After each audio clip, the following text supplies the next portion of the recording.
अज्ञानता से ज्ञान प्रदान करे, वो मंत्र गुरु जी देते हैं।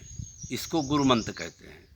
मंत्र का तात्पर्य होता है सलाह, कि तुम ऐसा पूजा करो भगवान की कि तुम्हें भगवान का दर्शन मिले और समाज में हम कैसे रहें, गुरु मंत्र में समाज में हम कैसे रहें।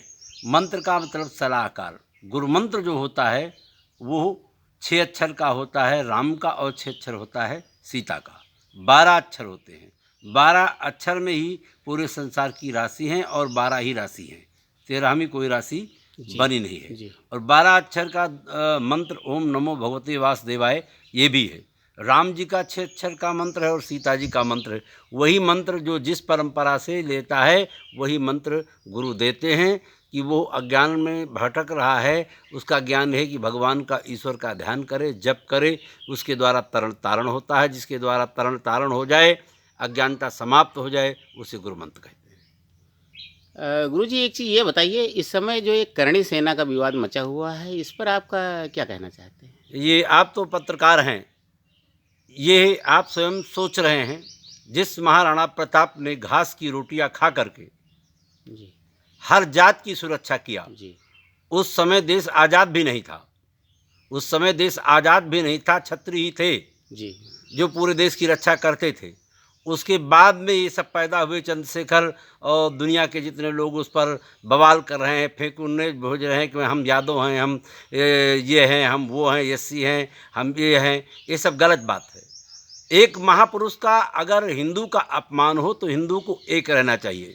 इसमें जातिवादिता की फूट अन्य लोग डालते हैं। किसी भी पिता के, किसी भी महापुरुष का अपमान हो और वो बैठा रहे, ये भी अज्ञानता है और एक कायरता है।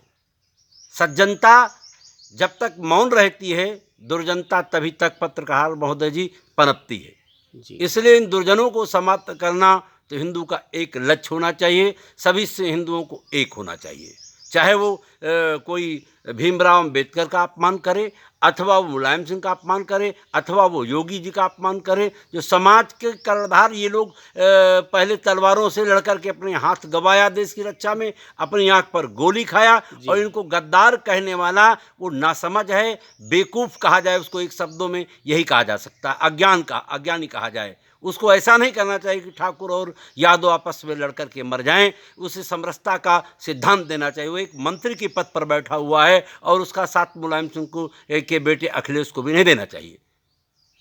धन्यवाद गुरुजी। ये हमारे प्रसिद्ध कोटि बाबा माधोदास की कोटि है, जो पुठई ग्राम सभा में है, और ये बहुत महान संत हैं हमारे। इनके वहाँ बहुत लोग, सैकड़ों लोग दर्शन करने आते हैं, और यहाँ से बहुत लोगों को लाभ मिलता है। हमारे महान संत जी का विचार ये है। खड़े हुए हैं, ये दोनों आंखों के सूर संत थे। 125 वर्ष की आयु इन्होंने प्राप्त किया है। आते ही लोगों का नाम बता देते थे।